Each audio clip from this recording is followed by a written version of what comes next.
Hello, ನಮಸ್ಕಾರ ಎಲ್ಲರಿಗೂ. Welcome to Two Brothers Finance and good evening. ಇವತ್ತು ಈ ವಿಡಿಯೋದಲ್ಲಿ ಸ್ವಲ್ಪ ಡಿಫ್ರೆಂಟಾಗಿ ಮಾತಾಡ್ಕೊಳ್ಳೋಣ.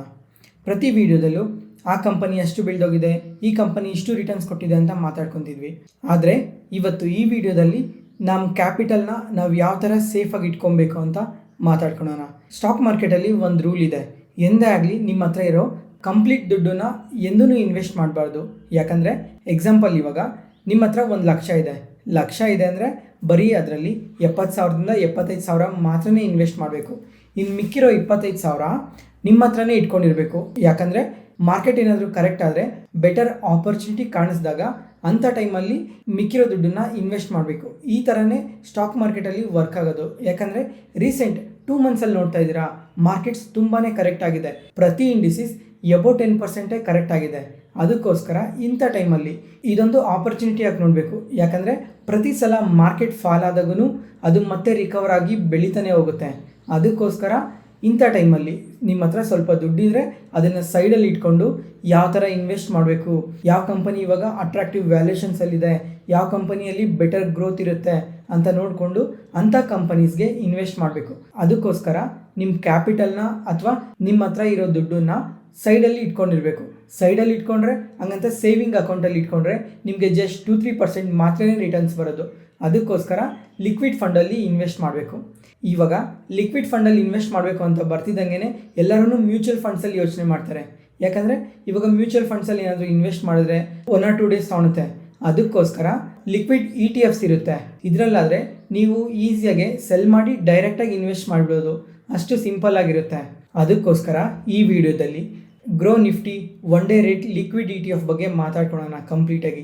ಈ ETF ಯಾವ ಥರ ವರ್ಕ್ ಆಗುತ್ತೆ, ಇದರಲ್ಲಿ ಅಡ್ವಾಂಟೇಜಸ್ ಏನಿದೆ, ಡಿಸ್ಅಡ್ವಾಂಟೇಜಸ್ ಏನಿದೆ, ಮತ್ತು ಇದನ್ನು ಯಾವ್ಯಾವ ಥರ ಬಳಸ್ಕೊಬೋದು ಅಂತ ಪ್ರತಿಯೊಂದು ಡಿಟೇಲಾಗಿ ಮಾತಾಡ್ಕೊಳ್ಳೋಣ.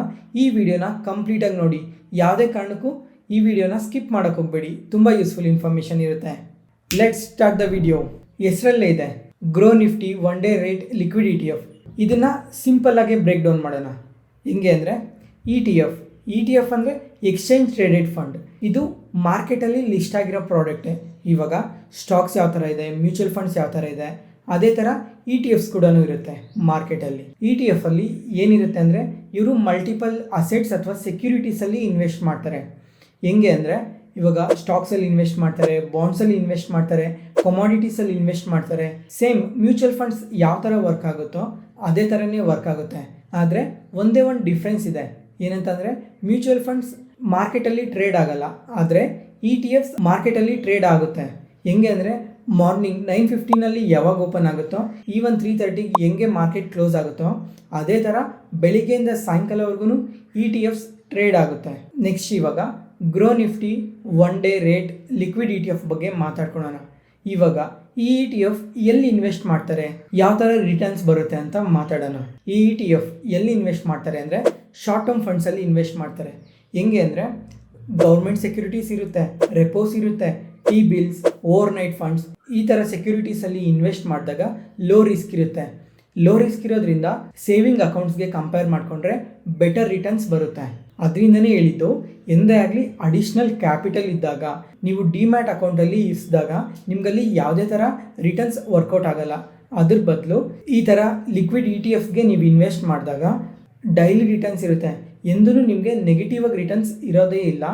ಜಸ್ಟ್ ಪ್ರತಿದಿನ ಸ್ವಲ್ಪ ದುಡ್ಡಲ್ಲಿ ಪಾಸಿಟಿವ್ ರಿಟರ್ನ್ಸ್ನ ನೀವು ಜನ್ರೇಟ್ ಮಾಡ್ತಾ ಇರ್ಬೋದು ನಿಮ್ಮ ಹತ್ರ ಇರೋ ಕ್ಯಾಪಿಟಲಲ್ಲಿ. ನೀವು ಮಾರ್ಕೆಟಲ್ಲಿ ನಿಮಗೆ ಯಾವಾಗ ಆಪರ್ಚುನಿಟಿ ಕಾಣಿಸುತ್ತೋ ಆ ಟೈಮಲ್ಲಿ ಸೆಲ್ ಮಾಡಿದಾಗ ಡೈರೆಕ್ಟಾಗಿ ನಿಮ್ಮ ಡಿಮ್ಯಾಟ್ ಅಕೌಂಟಿಗೆ ಬಂದುಬಿಡುತ್ತೆ. ಬರ್ತಿದ್ದಂಗೆ ನೀವು ನಿಮಗೆ ಎಲ್ಲಿ ಬೇಕೋ ಅಲ್ಲಿ ಇನ್ವೆಸ್ಟ್ ಮಾಡಿಬಿಡ್ಬೋದು. ಅದಕ್ಕೋಸ್ಕರನೇ ಈ ಲಿಕ್ವಿಡ್ ETFs ಇರೋದು. ಇವಾಗ ಈ ETF ಅಡ್ವಾಂಟೇಜಸ್ನ ತಿಳ್ಕೊಳ್ಳೋಣ. Point 1, low risk daily returns. ಇದರಲ್ಲಿ ಇನ್ವೆಸ್ಟ್ ಮಾಡಿದ್ಮೇಲೆ ಯಾವುದೇ ಥರ ನೆಗೆಟಿವ್ ರಿಟರ್ನ್ಸ್ ಇರೋಲ್ಲ, ಪ್ರತಿದಿನ ಪಾಸಿಟಿವ್ ರಿಟರ್ನ್ಸ್ ಇರುತ್ತೆ. ಇವಾಗ ನಿಮ್ಮ FDsಲ್ಲಿ 6-7% ಯಾವ ಥರ ವರ್ಕ್ ಆಗುತ್ತೆ ಅದೇ ಥರ ಈ ETF 6-7% ವರ್ಕೌಟ್ ಆಗುತ್ತೆ. ಜೊತೆಗೆ ಇವರು ಓವರ್ನೈಟ್ ಫಂಡ್ಸಲ್ಲೂ ಸಹ ಇನ್ವೆಸ್ಟ್ ಮಾಡ್ತಾ ಇದ್ದಾರೆ. ಅದಕ್ಕೋಸ್ಕರ ಪ್ರತಿದಿನ ಪಾಸಿಟಿವ್ ಆಗಿ ರಿಟರ್ನ್ಸ್ ಇರುತ್ತೆ. ಈ ETF ಇನ್ನೊಂದು ಅಡ್ವಾಂಟೇಜ್ ಇದೆ. ಏನಂತಂದರೆ, ಗ್ರೋತ್ NAV ಆಪ್ಷನ್ ಇದೆ. ಗ್ರೋತ್ NAV ಆಪ್ಷನ್ ಏನಂತ ಅಂದರೆ, ಎಕ್ಸಾಂಪಲ್, ನೀವು ಇವಾಗ ಇನ್ವೆಸ್ಟ್ ಮಾಡಿದ್ದೀರಾ, ಇನ್ವೆಸ್ಟ್ ಮಾಡಿರೋದಕ್ಕೆ ನಿಮಗೆ ಎಷ್ಟೋ ಒಂದು ಸ್ವಲ್ಪ ರಿಟರ್ನ್ಸ್ ಬಂದಿರುತ್ತೆ. ಆ ರಿಟರ್ನ್ಸ್ ಬಂದಿರೋದನ್ನು ಮತ್ತೆ ಇವರು ರೀಇನ್ವೆಸ್ಟ್ ಮಾಡ್ತಾರೆ. ರೀಇನ್ವೆಸ್ಟ್ ಮಾಡೋದ್ರಿಂದ ನಿಮಗೆ NAV ಅನ್ನೋದು ಇನ್ಕ್ರೀಸ್ ಆಗ್ತಾ ಹೋಗುತ್ತೆ. ಇವಾಗ ಮ್ಯೂಚುವಲ್ ಫಂಡ್ಸಲ್ಲಿ ನೋಡ್ತಿರಲ್ಲ, NAV ಎಷ್ಟು ಇನ್ಕ್ರೀಸ್ ಆಗ್ತಾ ಹೋದರೆ ಪ್ರಾಫಿಟ್ಸ್ ಆ ಥರ ಇನ್ಕ್ರೀಸ್ ಆಗ್ತಾ ಹೋಗುತ್ತೆ. ಅದೇ ಥರ ಈ ಲಿಕ್ವಿಡ್ ETF ಅಲ್ಲೂ ನಿಮಗೆ ಬಂದಿರೋ ರಿಟರ್ನ್ಸ್ನ ಅವರು ರೀಇನ್ವೆಸ್ಟ್ ಮಾಡೋದ್ರಿಂದ NAV ಜಾಸ್ತಿ ಆಗ್ತಾ ಹೋಗುತ್ತೆ. ಅದರಿಂದ ನಮಗೆ ರಿಟರ್ನ್ಸ್ ಕೂಡ ಜಾಸ್ತಿ ಆಗ್ತಾ ಹೋಗುತ್ತೆ. ಇದೊಂದು ಬೆಸ್ಟ್ ಅಡ್ವಾಂಟೇಜ್ ಇದು. ಜೊತೆಗೆ ಇದು ಲಾಂಗ್ ಟರ್ಮ್ ಇನ್ವೆಸ್ಟರ್ಸ್ಗೆ ಇನ್ನೂ ಚೆನ್ನಾಗಿ ವರ್ಕ್ ಆಗುತ್ತೆ. ಇದು ನೆಕ್ಸ್ಟ್ ಅಡ್ವಾಂಟೇಜ್ ಏನು ಅಂದರೆ ಐ ಲಿಕ್ವಿಡಿಟಿ. ಅಂದರೆ ನೀವು ಯಾವಾಗ ಸೆಲ್ ಮಾಡ್ತಿರೋ ಆವಾಗ ಡೈರೆಕ್ಟ್ ನಿಮ್ಮ ಡಿಮ್ಯಾಟ್ ಅಕೌಂಟ್ಗೆ ಬಂದಿರುತ್ತೆ. ಯಾಕಂದರೆ ಇದರಲ್ಲಿ ಲಿಕ್ವಿಡಿಟಿ ತುಂಬಾ ಜಾಸ್ತಿ ಇರುತ್ತೆ. ಅದಕ್ಕೋಸ್ಕರ ನೀವು ಸೆಲ್ ಮಾಡ್ತಿದ್ದಂಗೆ ನಿಮ್ಮ ಡಿಮ್ಯಾಟ್ ಅಕೌಂಟ್ಗೆ ಬಂದಿರುತ್ತೆ. ನೆಕ್ಸ್ಟ್ ಅಡ್ವಾಂಟೇಜ್ ಏನು ಅಂದರೆ ಮಾರ್ಜಿನ್ಸ್. ಈ ETF ಪ್ಲೆಡ್ಜ್ ಮಾಡ್ಬೋದು. ನೀವು ಪ್ಲೆಡ್ಜ್ ಮಾಡಿ ನೀವು ಅಡಿಷ್ನಲ್ಲಾಗಿ ಯಾವುದೇ ಥರ ಇನ್ವೆಸ್ಟ್ಮೆಂಟ್ ಮಾಡಬೇಕಂದ್ರೂ ಈಸಿಯಾಗಿ ಆಗುತ್ತೆ. ಇದೊಂದು ಅಡ್ವಾಂಟೇಜ್ ಆಗುತ್ತೆ. ಎಸ್ಪೆಷಲಿ ಟ್ರೇಡರ್ಸ್ಗೆ ಇದು ತುಂಬಾ ಬೆನಿಫಿಟ್ ಆಗುತ್ತೆ. ಪ್ಲೆಡ್ಜ್ ಮಾಡೋದಕ್ಕೆ ಆಪ್ಷನ್ ಇರೋದಕ್ಕೆ ನಿಮಗೆ ಏರ್ ಕಟ್ ನಿಮಗೆ 5% ಇರುತ್ತೆ. ನೆಕ್ಸ್ಟ್ ಅಡ್ವಾಂಟೇಜ್ ಏನು ಅಂದರೆ ಈ ETF ಅಲ್ಲಿ ಯಾವುದೇ ಥರ ಎಕ್ಸಿಟ್ ಲೋಡ್ ಇರಲ್ಲ. ಮತ್ತು ಅದಾದಮೇಲೆ STT ಚಾರ್ಜಸ್ ಇರಲ್ಲ. STT ಅಂದರೆ ಸೆಕ್ಯೂರಿಟಿ ಟ್ರಾನ್ಸಾಕ್ಷನ್ ಚಾರ್ಜಸ್. ಇವಾಗ ನೀವು ಪ್ರತಿಯೊಂದು ಸ್ಟಾಕ್ ಎಕ್ಸಿಟ್ ಆದ್ರೂ, ಪ್ರತಿಯೊಂದು ಮ್ಯೂಚುವಲ್ ಫಂಡ್ಸ್ ಎಕ್ಸಿಟ್ ಆದ್ರೂ ನೀವು STT ಅನ್ನೋದು ಪೇ ಮಾಡಲೇಬೇಕಾಗುತ್ತೆ. ಆದರೆ ಈ ETF ಯಾವುದೇ ಥರ ಎಕ್ಸಿಟ್ ಲೋಡ್ಸ್ ಆಗಲಿ STT ಚಾರ್ಜಸ್ ಆಗಲಿ ಏನೂ ಇರಲ್ಲ. ಕಂಪ್ಲೀಟ್ಲಿ ನಿಲ್ ಆಗಿರುತ್ತೆ. ಇವಾಗ ನೀವು ಒಂದ್ಸಲ ಚೆಕ್ ಮಾಡಿ, ಯಾವುದಾದ್ರು ಮ್ಯೂಚುವಲ್ ಫಂಡ್ಸ್ ಆಗಲಿ ಅಥವಾ ಸ್ಟಾಕ್ಸ್ ಆಗಲಿ ಎಕ್ಸಿಟ್ ಆದಮೇಲೆ STT ಚಾರ್ಜಸ್ ಎಷ್ಟಿರುತ್ತೆ ಅಂತ. ಯಾಕಂದರೆ ಇದು ತುಂಬಾ ಚಾರ್ಜಸ್ ಬೀಳುತ್ತೆ. ಅದಕ್ಕೋಸ್ಕರ ನೀವು ಈ ETFಸಲ್ಲಿ 1 ಲಕ್ಷ 2 ಲಕ್ಷ 5 ಲಕ್ಷ ಇಟ್ಟರು ಯಾವುದೇ ಥರ STT ಚಾರ್ಜಸ್ ಯಾವುದೂ ಇರಲ್ಲ.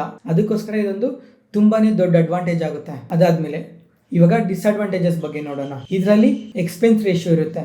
0.29% ಎಕ್ಸ್ಪೆನ್ಸ್ ರೇಷಿಯೋನ ಚಾರ್ಜ್ ಮಾಡ್ತಾರೆ. ಹೆಂಗೆ ಅಂದರೆ ಇವಾಗ 1 ಲಕ್ಷ ಇನ್ವೆಸ್ಟ್ ಮಾಡಿದರೆ ಅದರಲ್ಲಿ 0.29% ಚಾರ್ಜ್ ಮಾಡ್ತಾರೆ. ಅದಕ್ಕೋಸ್ಕರ ಇದನ್ನು ಒಂದು ಡಿಸ್ಅಡ್ವಾಂಟೇಜ್ ಆಗಿ ನೋಡಬೇಕು. ಇದನ್ನು ಪ್ರತಿಯೊಬ್ಬರು ನೆನ್ಪಿಟ್ಕೊಳ್ಳಿ ಈ ಲಿಕ್ವಿಡ್ ಫಂಡ್ಸಲ್ಲಿ ಇನ್ವೆಸ್ಟ್ ಮಾಡೋದಕ್ಕೂ ಮುಂಚೆ. ಯಾಕಂದರೆ ತುಂಬ ಹತ್ರ ಇದನ್ನು ಡಿಸ್ಅಡ್ವಾಂಟೇಜ್ ಆಗಿ ಯಾರೂ ಮಾತಾಡೋದೇ ಇಲ್ಲ. ಅದಕ್ಕೋಸ್ಕರ ಒಂದ್ಸಲ ಪ್ರತಿಯೊಬ್ಬರೂ ಈ ಎಕ್ಸ್ಪೆನ್ಸ್ ರೇಷಿಯೋನ ನೆನ್ಪಿಟ್ಕೊಳ್ಳಿ ಯಾವ ಥರ ವರ್ಕ್ ಆಗುತ್ತೆ ಅಂತ. ಇವಾಗ ಇಷ್ಟೊತ್ತು ಸ್ಟಾಕ್ ಮಾರ್ಕೆಟ್ ಪಾಯಿಂಟ್ ಆಫ್ ವ್ಯೂಲ್ಲಿ ಮಾತಾಡಿದ್ವಿ. ಇದು ಯಾವ ಥರ ಬೆನಿಫಿಟ್ ಆಗುತ್ತೆ ಅಂತ. ನಿಮಗೆ ಆಪರ್ಚುನಿಟಿ ಕಾಣ್ತಿದ್ದಂಗೆ ಇನ್ವೆಸ್ಟ್ ಮಾಡೋ ಆಪ್ಷನ್ ಅನ್ನೋದು ತುಂಬಾ ಮುಖ್ಯ ಆಗುತ್ತೆ. ಯಾಕಂದರೆ ಇವಾಗ ಒಬ್ಬೊಬ್ಬರಿಗೆ ಆಪರ್ಚುನಿಟಿ ಅನ್ನೋದು ತುಂಬ ಲೇಟಾಗಿ ಕಾಣಿಸುತ್ತೆ. ಅಲ್ಲಿವರೆಗೂ ಸುಮ್ಮನೆ ಐಡಲಾಗಿ ಇಟ್ಕೊಂಡ್ರೆ ಯಾವುದೇ ಥರ ಉಪಯೋಗ ಇರಲ್ಲ. ಅದ್ರ ಬದಲು ಲಿಕ್ವಿಡ್ ETF ಅಲ್ಲಿ ಇಟ್ಟಾಗ ಇದು ನಿಮಗೆ ತುಂಬಾ ಬೆನಿಫಿಟ್ ಆಗುತ್ತೆ. ಯಾಕಂದರೆ ನೀವು ಜಸ್ಟ್ ಪಾರ್ಕ್ ಮಾಡಿದ್ರೇ ನಿಮಗೆ ಡೈಲಿ ರಿಟರ್ನ್ಸ್ ಅನ್ನೋದು ಜನ್ರೇಟ್ ಆಗ್ತಾ ಹೋಗುತ್ತೆ. ಮಾರ್ಕೆಟ್ ಕಂಡೀಷನ್ ಯಾವುದೇ ಥರ ಇದ್ರೂ, ಇವಾಗ ಮಾರ್ಕೆಟ್ಸ್ 500 ಪಾಯಿಂಟ್ಸ್ 1000 ಪಾಯಿಂಟ್ಸ್ ಕರೆಕ್ಟ್ ಆಗ್ತಾ ಹೋದ್ರೂ ಇದರಲ್ಲಿ ಯಾವುದೇ ಥರ ಚೇಂಜಸ್ ಇರಲ್ಲ. ನಿಮಗೆ ಡೈಲಿ ರಿಟರ್ನ್ಸ್ ಅನ್ನೋದು ಜನ್ರೇಟ್ ಆಗ್ತಾನೆ ಇರುತ್ತೆ. ಅದಕ್ಕೋಸ್ಕರನೇ ಒಳ್ಳೆ ETF ಅಂತ ಅಂದಿದ್ದು. ಅದಾದಮೇಲೆ ಇವಾಗ ಮಾರ್ಕೆಟ್ಸ್ ತುಂಬಾ ಕರೆಕ್ಟ್ ಆಗಿದೆ. 10% 15% ಎಲ್ಲನೂ ಕರೆಕ್ಟ್ ಆಗಿದೆ. ಅದಕ್ಕೋಸ್ಕರ ಇವಾಗ ಆಪರ್ಚುನಿಟಿ ಕಾಣಿಸ್ತು ಅಂದರೆ ಇವಾಗ ಯಾವ ಕಂಪನಿ ಅಟ್ರಾಕ್ಟಿವ್ ವ್ಯಾಲ್ಯೂಷನ್ಸಲ್ಲಿದೆ, ಜೊತೆಗೆ ಇವಾಗ ನೆಕ್ಸ್ಟ್ ಯಾವುದು ಗ್ರೋ ಆಗೋ ಚಾನ್ಸಸ್ ಜಾಸ್ತಿ ಇದೆ ಅಂತ ನಾವು ಅನಾಲಿಸಿಸ್ ಮಾಡಿ ಸ್ಟಡಿ ಮಾಡಿ ಅಂಥ ಕಂಪನೀಸ್ಗೆ ಆಪರ್ಚುನಿಟಿ ಕಾಣ್ತಿದ್ದಂಗೆ ಇನ್ವೆಸ್ಟ್ ಮಾಡಿಬಿಡ್ಬೋದು ಡೈರೆಕ್ಟಾಗಿ. ಅದಕ್ಕೋಸ್ಕರ ಇದು ಒಳ್ಳೆ ETF ಅಂದಿದ್ದು. ಅದಾದಮೇಲೆ ಸ್ಟಾಕ್ ಮಾರ್ಕೆಟ್ ಪಾಯಿಂಟ್ ಆಫ್ ವ್ಯೂಲ್ಲಿ ಬಿಟ್ಟು ಇವಾಗ ಡೈಲಿ ಲೈಫಲ್ಲಿ ಈ ETF ಯಾವ ಥರ ಬಳಸ್ಕೊಬೋದು, ಇದು ಯಾವ ಥರ ಉಪಯೋಗ ಆಗುತ್ತೆ ಅಂತ ಇನ್ನೊಂದು ಎಕ್ಸಾಂಪಲ್ ಹೇಳ್ತೀನಿ. ಎಕ್ಸಾಂಪಲ್, ಇವಾಗ ನಿಮಗೆ ಸ್ಯಾಲ್ರಿ ಬರ್ತಾ ಇದೆ. ಸ್ಯಾಲ್ರಿ ಬಂದಾಗ ನೀವು 1 ಮಂತ್ಗೆ ಇಷ್ಟು ಎಕ್ಸ್ಪೆನ್ಸಸ್ಗೆ ಅಂತ ನೀವು ಸೈಡಿಗೆ ತೆಗೆದಿಡ್ತೀರಾ. ಸೈಡಿಗೆ ತೆಗೆದಿಟ್ಟಾಗ ನೀವೆಲ್ಲಿ ಇಡ್ತೀರಾ? ಸೇವಿಂಗ್ ಅಕೌಂಟಲ್ಲಿ ನೀವು ಪಾರ್ಕ್ ಮಾಡ್ತೀರಾ. ಪಾರ್ಕ್ ಮಾಡಿದಾಗ ಫೋನ್ ಓಪನ್ ಮಾಡ್ತಿದ್ದಂಗೆ 1 ಕ್ಲಿಕ್ಕಲ್ಲಿ ಪೇಮೆಂಟ್ಸ್ ಸೆಂಡ್ ಆಗೋಗ್ತಾ ಇದ್ದಾವೆ. ಖರ್ಚು ಮಾಡೋದು ತುಂಬ ಈಸಿ ಆಗೋಗಿದೆ. ಇವಾಗ ನೀವು ಕಂಪ್ಲೀಟ್ ಮಂತ್ಗೋಸ್ಕರ ಎತ್ತಿಟ್ಕೊಂಡಿರೋ ದುಡ್ಡು ಒಂದು 15 ದಿನದೊಳಗಡೆ ಕಂಪ್ಲೀಟಾಗಿ ಖರ್ಚಾಗೋಗ್ತಾ ಇದೆ. ಬಂದಿರೋ ಸ್ಯಾಲ್ರಿಯಲ್ಲಿ 1 ಮಂತ್ಗೆ ಏನು ಎಕ್ಸ್ಪೆನ್ಸಸ್ ಇದೆ ಆ ಫಂಡನ್ನೆಲ್ಲ ತೊಗೊಂಬಂದು ಇಲ್ಲಿ ಇಟ್ಟಾಗ ಪ್ರತಿ ವೀಕೂ ಒಂದು 10,000 ಬೇಕು ಅಂದರೆ ಆ 10,000ನ ಸೆಲ್ ಮಾಡಿ ನಿಮ್ಮ ಬ್ಯಾಂಕ್ ಅಕೌಂಟ್ಗೆ ತಂದ್ಕೊಬೋದು. 1 ವಾರಕ್ಕೆ ಆ 10,000ಅಲ್ಲಿ ನಿಮ್ಮ ಎಕ್ಸ್ಪೆನ್ಸಸ್ನೆಲ್ಲ ಕಂಪ್ಲೀಟ್ ಆಗಬೇಕು. ಅದೇ ಥರ 1ನೇ ವಾರ 2ನೇ ವಾರ 3ನೇ ವಾರ 4ನೇ ವಾರ ಈ ಥರ ನಿಮ್ಮ ಎಕ್ಸ್ಪೆನ್ಸಸ್ನ ಟ್ರ್ಯಾಕ್ ಮಾಡ್ತಾ ಹೋದರೆ ನಿಮಗೂ ಐಡಿಯಾ ಬರುತ್ತೆ. ನಾವು ಯಾವ ಥರ ಖರ್ಚು ಮಾಡಬೇಕು, ಎಲ್ಲಿ ಖರ್ಚು ಮಾಡಬೇಕು, ಎಲ್ಲಿ ಸೇವ್ ಮಾಡಬೇಕು ಅಂತ ನಿಮಗೂ ಗೊತ್ತಾಗುತ್ತೆ. ಇದರಿಂದ ಅಡಿಷ್ನಲ್ ಆಗಿ ಯಾವುದೇ ಖರ್ಚುಗಳು ಜಾಸ್ತಿ ಆಗ್ತಾ ಹೋಗಲ್ಲ. ನಾನು ಇವಾಗ ಎಷ್ಟೊಂದು ಸಲ ನನ್ನ ಫ್ರೆಂಡ್ಸ್ ಹತ್ರನೇ ಮಾತಾಡ್ತಾ ಇದ್ದಾಗ ಸಂಬಳ ಬಂದು 10-15 ದಿನಕ್ಕೆ ಕಂಪ್ಲೀಟಾಗಿ ಖರ್ಚಾಗೋಗಿರುತ್ತೆ. ಅದಾದಮೇಲೆ ಇನ್ನೂ ದುಡ್ಡುಗೋಸ್ಕರ ಫ್ರೆಂಡ್ಸ್ ಹತ್ರ ಕೇಳ್ತಾರೆ. ಆ ಥರ ಆಗಬಾರ್ದು. ಯಾಕಂದರೆ ನಮ್ಮ ಹತ್ರ ಇರೋ ದುಡ್ಡು ನಾವು ಯಾವ ಥರ ಖರ್ಚು ಮಾಡ್ತೀವಿ, ಎಷ್ಟು ಖರ್ಚು ಮಾಡಬೇಕು ಅಂತಲೂ ಪ್ರತಿಯೊಂದೂ ಗೊತ್ತಾಗುತ್ತೆ. ಅದಕ್ಕೋಸ್ಕರ ಈ ಲಿಕ್ವಿಡ್ ETF ಈ ಥರ ಸಹ ಬಳಸ್ಕೊಬೋದು. ಇವತ್ತಿಗೆ ವಿಡಿಯೋ ಮುಗೀತು. ತುಂಬ ಧನ್ಯವಾದಗಳು ಈ ವಿಡಿಯೋ ನೋಡಿದ್ದಕ್ಕೆ. ಈ ವಿಡಿಯೋ ಇಷ್ಟ ಆದರೆ ಲೈಕ್ ಮಾಡಿ, ಶೇರ್ ಮಾಡಿ, ಸಬ್ಸ್ಕ್ರೈಬ್ ಆಗಿ. ಸಬ್ಸ್ಕ್ರೈಬ್ ಆದಮೇಲೆ ಅಲ್ಲಿ ಬೆಲ್ ಐಕಾನ್ ಇರುತ್ತೆ, ಅಲ್ಲಿ ಕ್ಲಿಕ್ ಮಾಡಿ. ಯಾಕಂದರೆ ಇದೇ ಥರ ಪ್ರತಿ ವಿಡಿಯೋನು ನಾನು ಅಪ್ಲೋಡ್ ಮಾಡ್ತಿದ್ದಂಗೆ ನಿಮಗೆ ನೋಟಿಫಿಕೇಶನ್ ಬರುತ್ತೆ. ಅದರಿಂದ ನನ್ನ ವಿಡಿಯೋಸ್ ಯಾವುದೂ ಮಿಸ್ ಆಗಲ್ಲ. Thank you.